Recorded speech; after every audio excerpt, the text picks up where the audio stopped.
Hi, I'm Dr. Rob Danoff for ARIA Health Medical Mythbusters. You ready? Today we're talking about the brain. We're talking concussions. And here is the question. You can only get a concussion if you are hit directly in the head. Is that a myth or is that a fact? I see you all scratching your heads. Don't do it too hard. Okay, for those of you who said it's a myth, you're right. Do you know you can get a concussion without having a direct hit to the head? Absolutely. Give you an example. Say your son or daughter or yourself running down the soccer field. Your head is going fast forward. All of a sudden, you're hit from the side, you fall down on your shoulder. Well, your head had an immediate change of direction. So if you're going forward quickly and then your head changes direction quickly, that can cause a mild traumatic brain injury, or what's commonly referred to as a concussion. These are actually more common than we would think, because so many people think, Doc, I didn't get hit on the head, so I can't have a concussion. Well, I'll tell you how you can tell. There are 4 main clues to look for this. Number 1, physical symptoms. This may occur right immediately after the injury, or perhaps 7 to 10 or a few days longer afterwards. Look for these key clues. A person may have a headache, and they're not used to having those type of headaches. Or if they've had a history of headaches, such as migraines, they're getting worse.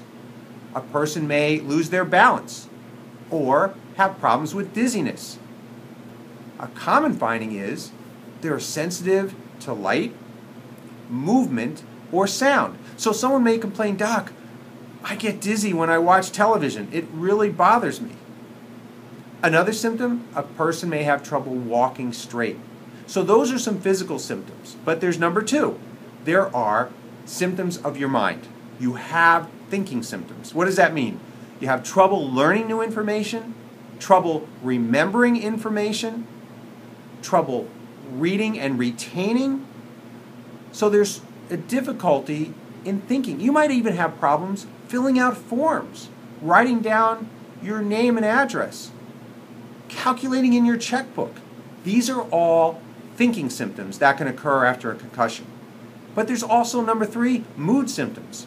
Say you know someone real well, and now all of a sudden they're starting to act very anxious or very depressed, or their mood changes fairly quickly, a change in personality. Say they're always happy-go-lucky, but now they're not. So it could be changes in their mood. And then number 4, changes in sleep pattern. People with concussions often have difficulty going to sleep, difficulty staying to sleep, or on the opposite end, they may feel sleepy all the time. So those are the 4 main patterns of a concussion, and they can have one or more of those. So what can we do? Well, the first thing is, say your son or daughter plays sports. Please ensure that the coaches know about mild traumatic brain injury or concussions. And if they ever have an injury on the field, we have to question and ask, hey, do you remember what happened?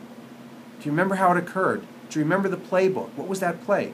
And if they're confused or answering questions slowly, that could be a sign of concussion. And for you parents, big question is, if they have a concussion, how do I know? One of the first things I'd encourage everyone to do is, before your son or daughter starts playing sports, get something called neurocognitive testing. What's that big word, Doc? Well, basically, it's a computer test. A lot of schools around here use something called the impact testing. But what it does is your child will take a half-hour to 45-minute test before sports, and it's going to check their memory. It's going to check their coordination. It's going to check their thinking and reasoning ability. And they do it all on computer, which kids love. Now we have a baseline. And then say later on they get injured. We have them take this test again. And if there's a change, it means that they still have a mild concussion or mild traumatic brain injury. And we don't have them go back to sports or play until they're all back to normal. The other thing is, say someone's feeling better, their symptoms are gone, and they're at rest. Well, we have to slowly increase their activity, because if they start walking fast or running and they get symptoms again, that means their concussion is not healed. And if we send someone back too soon after a concussion, they're at a higher risk for another concussion and greater injury. For more information about concussions, because it's so important to know about this and what you can do, please go to yourariahealth.org.